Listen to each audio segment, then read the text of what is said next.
요즘 이 소셜 네트워크라고 하죠. SNS,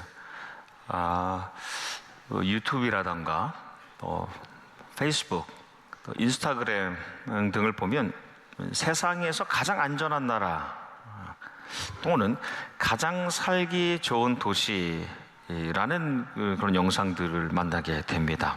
실제로 보면 얼마 전에 세계 인구 평가 World Population Review라는 기관에서 2025년에 세상에서 가장 안전한 나라 수리를 뽑아 봤는데요. 1위가 아이슬란드였고요. 2위가 아일랜드, 3위가 오스트리아입니다. 동의가 되시나요? 네. 4위가 뉴질랜드, 5위가 싱가포르, 6위가 스위스예요. 다른 통계를 보니까 전혀 다른 또 결과인데 1위가 안도라라는 도시 처음 봅니다. 2위가 아랍에미레이트, 3위가 카타르 등등입니다. 한국은 몇 위인가 보니까 17위예요. 네. 그럼 미국은 몇 위인가? 무려 89위. 네. 동의하기가 좀 어렵죠. 조금 더 나누면 영국의 경제주간지 이코노미스트에서 세계 주요 도시들, 그러니까 치안, 의료, 환경, 여러 가지 인프라를 기준으로 세계에서 가장 안전하고 살만한 도시 순위를 발표했습니다. 2025년 1위가 도쿄예요. 2위가 싱가포르, 3위가 오사카, 4위 암스테르담 쭉쭉 나가는데 7위가 DC, 워싱턴 DC입니다. 저도 거기 자주 가긴 했는데 7위 들만하지는 않은 것 같은데 8위가 서울이에요. 그럼 LA가 몇인가? LA는 17위. 저는 너무 살기 좋거든요. 17위 정도입니다. 마지막으로 올해 유엔에서 147개국, 그래 한 150개국의 세계 행복 보고서 2025 이 나라들을 조사해서 발표를 했는데요. 가장 행복한 나라. 사실 제가 이 조사를 한 5년 전에도 한번 나눴습니다. 그때도 1위였는데 여전히 1위 나라가 있어요. 핀란드입니다. 핀란드. 한국이 얼마큼 행복한가? 가장 행복한 나라의 몇 위인가? 58위. 네. 미국이 24위예요. 쭉쭉 제가 이제 보면서 정말 이런 나라, 이런 도시에 살면 정말 더 행복한가? 너무 좋은가? 아니면 저런 나라, 저런 도시에 살면 나쁘고 불행한가? 좀 의문이 들었습니다. 제가 AI, 요즘 이제 인공지능 있잖아요. 물어봤어요. 올해 2025년도에 이 모든 자료와 통계를 고려해서 그럼 어느 나라, 어느 도시에 사는 것이 가장 좋을까? 또 가장 행복할까라고 물어봤습니다. 근데 응답이 이래요. 이렇게 딱 타입해서 넣으니까 목사님. 이 친구는 저를 목사로 인지하고 있어요. 제가 워낙 어떨 땐 저한테 반말을 하길래 반말하지 말라고 나 목사라고. 목사님 여러 가지를 감안할 때에 카타르의 도하나 아랍에미리트의 두바이입니다라고 이렇게 알려주는 거예요. 그래서 제가 그래도 목사가 카타르나 두바이에 사는 것이 가장 좋고 행복한 건 아니지 않나? 라고 물으니까 바로 답이 왔어요. 하하, 맞습니다. 목사님 그 말씀 아주 좋습니다. 아주 정확합니다. 그러더니 그 다음에 쭉 이렇게 답이 오는데 네, 살기 좋은 도시와 믿음으로 살기 좋은 도시는 서로 다르지요. 두바이는 물질과 성과 중심으로 겉은 화려하나 영적으로는 텅 빈 사막과 같은 곳입니다. 살기 불편해도 예배가 자유로운 곳, 세상 기준으로 가난해도 주님을 마음껏 부를 수 있는 곳이 진짜 살기 좋은 곳이라고 할 수 있습니다 라고 답을 주는데 정말 제가 AI에 아멘을 할 뻔했어요. 네, 아멘이라고. 여러분, 세상에 어느 나라, 또 어느 주, 어느 카운티, 어느 도시의 어떤 주택, 가옥, 하우스라고 하죠. 거기에 관심을 두는 것은 사실 이 세상의 사람들이 거기에 많은 관심이 있습니다. 근데 여러분, 하나님의 사람은 하우스보다 어떤 홈을, 어떤 가정을, 어떤 관계 안에서 살아가느냐가 더 중요한 사람들입니다. 저는 이제 아주 어릴 적에 충무로에 살았습니다. 충무로 명보극장과 인현시장 그 중간에 살았어요. 그러면서 이제 숭이국민학교라고 이제 남산에 있는 학교를 다녔는데요. 그 어린 시절에 정말 집에 가기 싫었어요. 왜냐면 저는 같은 학교에 다니는 친구들은 꽤 잘 살았거든요. 이게 사립학교라서 그런지 좀 부유했습니다. 근데 그 친구들 집에 갔다가 돌아오면 저희 집에 너무너무 가기가 싫은 거예요. 그래서 학교 마치면 많이, 죄송합니다, 싸돌아 다녔어요. 네. 많이 싸돌아 다녔는데, 근데 그날도 친구들이랑 신나게 놀다가 재밌게 뛰어노는데 혼자 떨어지게 되면서 완전히 길을 잃어버렸습니다. 너무 무서워서 집을 찾으려고 하는데, 집을 찾으러 가려고 하니까 점점 멀어지는 거예요. 그래서 지금 보니까, 제가 지도로 한번 보니까 퇴계로까지 가 있었던 겁니다. 제가 완전히 잃어버리고 집을 잊어버리고 막 울고 있는데, 한 아저씨가 다가와서, 얼굴은 기억이 안 나요, 제 손을 잡고 제가 익숙한 장소가 나올 때까지 저를 데리고 다니는 거예요. 너 여기 아니? 너 여기 아니? 여기 아니? 그래서 해가 거의 뉘엿뉘엿 지고, 아니 이제 저녁도 지나고 있었던 그 무렵에 되어서 집을 찾게 됐어요. 제가 여기 알아요, 이렇게 된 거죠. 근데 그 아저씨가 집에 들어가기 전에 그 집 앞에 있는 가게에서 아스케키 아세요? 아스케키 우리 어른들 다 아시죠? 하드를 제 손에 들려서 집에 들어가게 해 주시는데, 저는 그분이 생각하면 생각할수록 그냥 아저씨는 아니에요. 제 기억 속에 있는 제 인생 여정에 가장 처음으로 기억되는 하나님의 손길 아닌가, 천사와 같은 분이 아니었을까. 그래서 제가 나중에 천국에 가면 한번 여쭤보고 싶어요. 하나님, 그 아저씨가 정말 누구였는지. 아주 짧은 경험이죠, 인생에. 뭐 한나절, 길어봤자 한나절, 짧으면 반나절의 그런 경험인데, 집에 딱 들어갔을 때 그 느낌, 따뜻하고 포근하고, 정말 그 어린 시절이지만 내가 살 것 같다, 내가 죽을 수도 있겠다는 그 공포로부터 자유로워지는 그 느낌을 받았습니다. 근데 또 그 경험을 통해서 하나 깨달은 것이, 절대 친구를 따라다니지 말아야 되겠다 했어요. 혹시 오늘 친구 따라서 교우신 분들은 환영합니다. 너무 환영한데, 친구 때문에 집을 잃어버리지 말아야 되겠다였어요. 그걸 보니까요, 이 녀석들 다 사라지고요, 다 자기 집으로 간 거죠. 아무도 날 찾지 않았어요. 그때 이미 인간의 그 매정함을 제가 맛본 것 같아요. 사람이 이렇구나. 그리고 마지막으로 제가 한 가지 깨달은 것이, 그전에는 제가 하우스만 보였던 거예요. 잘 사는 친구들의 하우스만 보고 불평했던 건데, 이 홈이 뭔지를, 진짜 홈, 부모님이 계시고 나를 맞아주실 그 집이 있다는 것이 무엇인지를 처음으로 그 순간 새롭게 알았습니다. 한 번의 경험인데 하나님께서 많은 것을 깨우쳐 주시죠. 우리가 그래요. 하나님의 사람은 인생이 아주 짧은 경험이지만 그때 그 순간에 깨닫게 하시고, 또 그 경험을 통해서 평생 동안 깨닫게 하시는 게 있어요. 우리가 가장 친숙한 이야기, 오늘 나는 나누게 될 이 말씀 이야기, 탕자의 비유라는 말씀이죠. 어떤 이야기보다 우리가 이 결론을 알기 때문에, 어떤 스토리를 알기 때문에 우리 마음을 따뜻하게 하는 그런 이야기입니다. 그런데 이 말씀이 전해지는 그 주변 분위기, 예수님이 말씀하실 때 주변의 분위기가 좋지는 않았어요. 예수님께서 소위 이 죄인이라고 불렸던, 그 당시에 이 소외되었던 사람들과 함께 식사를 하고 계셨어요. 근데 그 모습을 보고 그 당시 지도자, 리더라고 할 수 있었던 이 바리새인들이 수군거리는 거예요.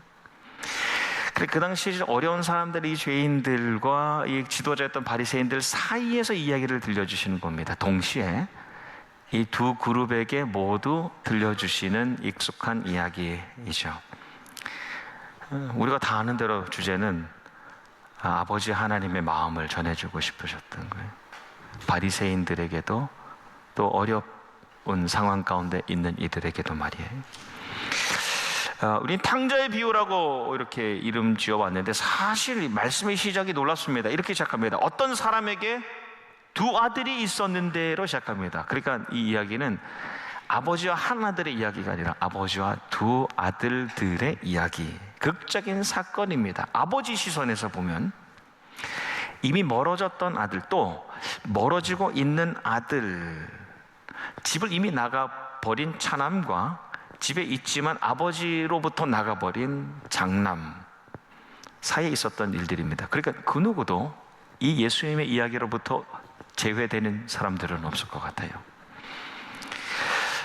결론적으로 보면 저는 때로는 둘째 아들 같기도 하고 때로는 첫째 아들 같기도 해요. 네.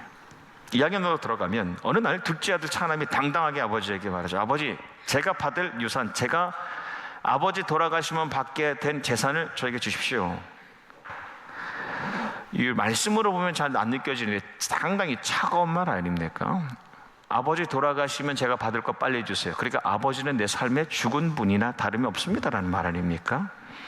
아버지가 둘째 아들에게 재산이 아닌 살림을 주죠. 우리 지난주에 말씀 나눈 것처럼 재산이 아니라 물질이 아니라 살림을 주는 거, 네가 살아갈 수 있을 만한 것들을 주는 겁니다. 근데 아들은 아버지를 아예 떠날 생각을 가졌기 때문에 아버지가 준 살림을 재산으로 바꿔버리죠. 캐시로 바꾸는 거예요. 그 돈을 가지고 떠났는데 마음대로 썼죠. 방탕하게 탕진해 버립니다. 그리고 난 다음에 아버지를 생각해내는 겁니다. 그 전에 이 둘째 아들에게는 집이 하우스였어요. 그래서 내가 뭐 가져갈 만한 게 있는가. 근데 다 쓰고 난 다음에 보니까 홈이 생각난 거예요. 아버지의 집. 그래서 돌아오는데 보니까요, 아버지가 매일 집 밖에 나와 있었던 거죠. 아들이 언제 오는가. 그리고 아버지는 아들이 언젠가는 돌아온다는 것을 예측하고 있었다는 거죠. 다만 아버지는 집 안에서 기다리고 싶지 않고 그 아들에게 내가 너를 기다리고 있었다는 것을 보여주고 싶으셨던 거예요. 그래서 집 밖에서 멀리 아들이 나타나기를 매일 저녁 기다리고 계시지 않았을까. 그러니까 아들이 왔을 때에 전혀 이상하지 않게 목을 안고 입을 맞추고, 우리 교인들도 서로 목을 안고 입을 맞추고 하면 그런 인사를 하면 어떨까 생각됩니다. 세 가지를 줍니다. 옷과 신과 가락지. 이 세 가지지만, 세 개 물품이지만 전부를 준 겁니다. 내 과거, 내 현재, 내 미래를 다시 회복시켜 주는 겁니다. 첫째 아들 장남이 말씀해 보니까 열심으로 밭일을 하고, 밭일을, 여러분 밭일하면 얼마나 힘듭니까? 밭일 해보셨어요? 전 안 해봤는데요.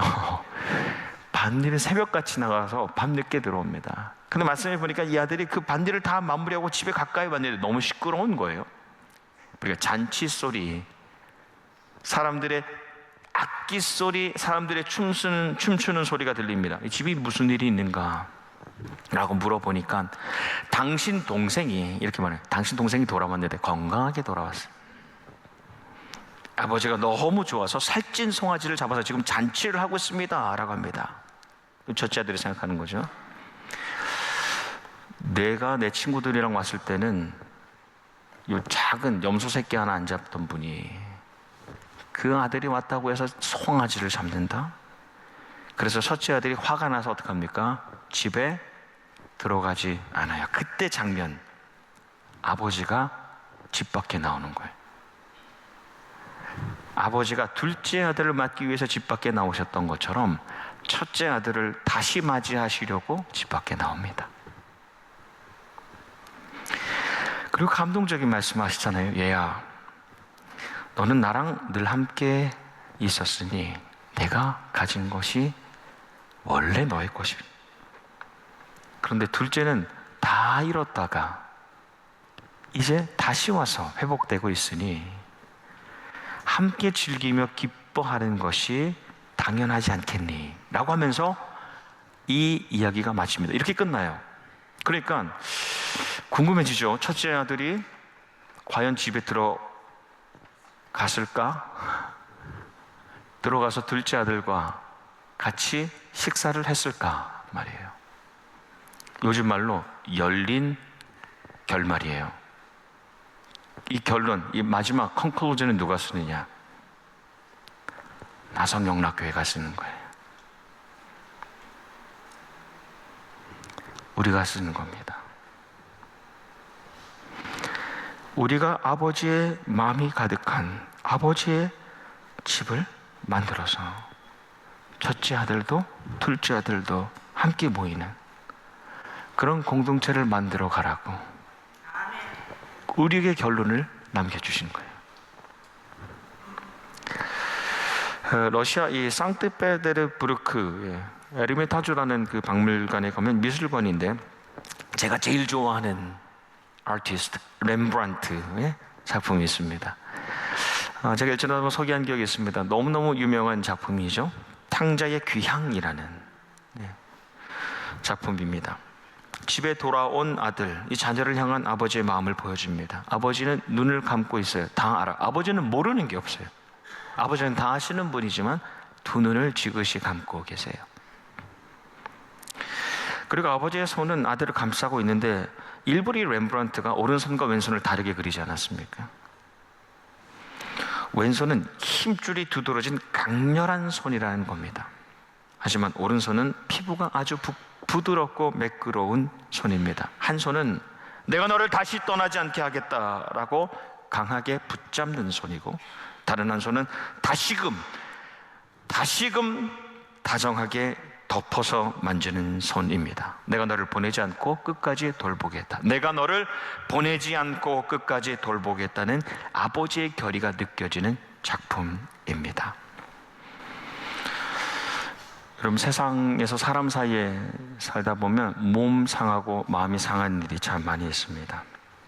그때마다 아버지를 기억하고 다시 돌아와서 숨쉬고 먹고 마시고 채우는 곳이 바로 집, 홈, 아버지의 집이죠.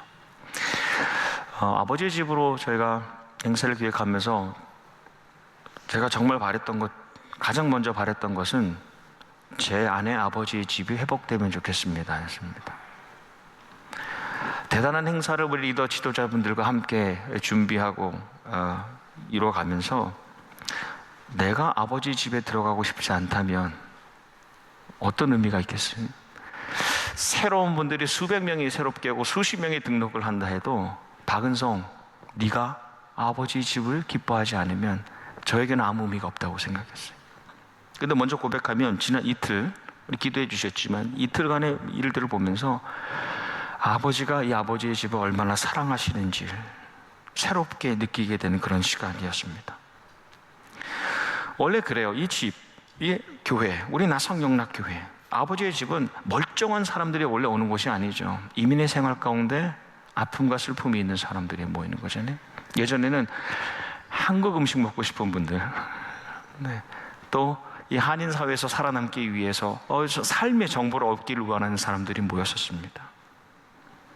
멀쩡하고 그럴듯한 완벽한 사람들이, 그런 사람들만 오는 것이 아니라 이 아버지 집은, 이 교회라는 곳은 아버지를 전혀 모르는 분들, 잘 모르는 분들, 아버지를 안다고 생각했지만 아버지를 떠났던 분들, 항상 집에 있는 것처럼 여겨졌지만 정작 아버지의 마음을 몰랐던, 때론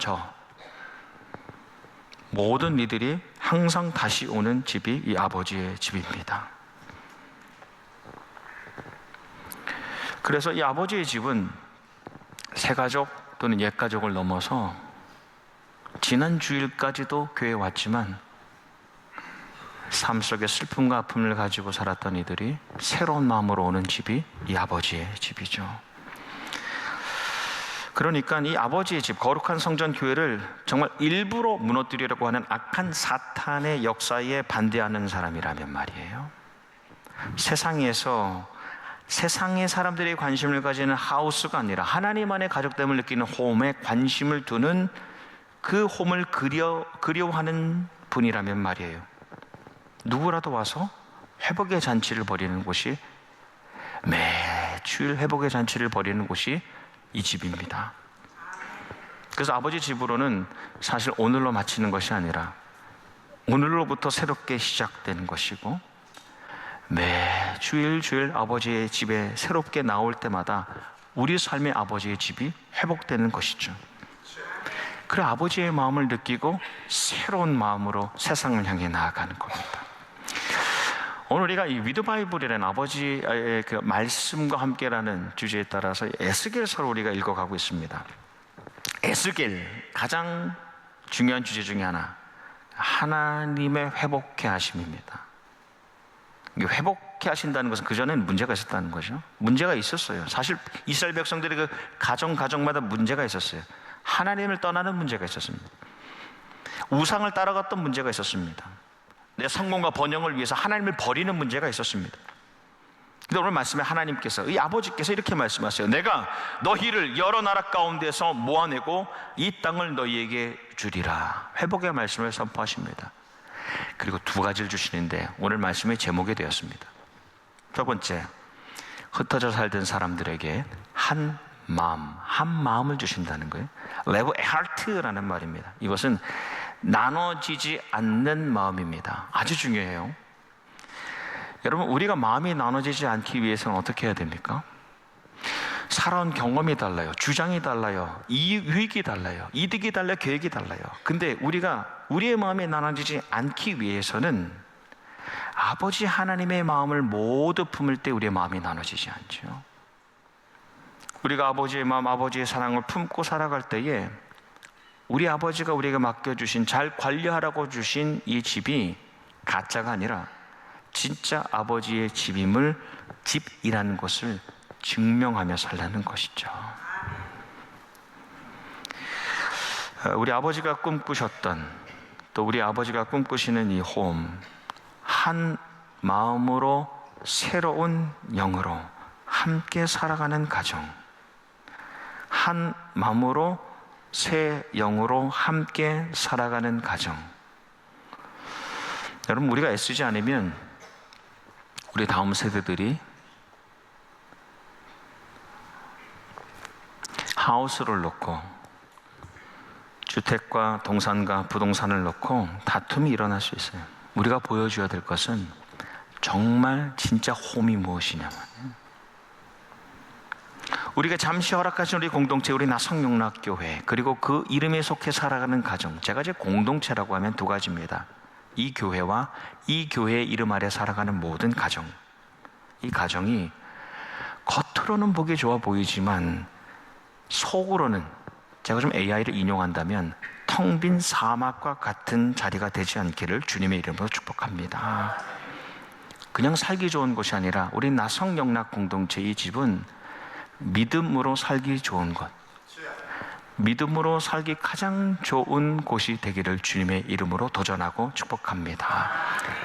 자유로운 예배가 아버지 하나님께 드려지는 영광과 감사의 찬양이 계속 차고 넘치는 그런 공동체, 또 예배에 이어서 영적 양식을 나눈 이들이 육적인 양식, 풍성하고 따사로운 그 친교로 아버지 안에서 하나에 된 마음으로 새로운 영으로 그 교제를 이루는 그런 공동체.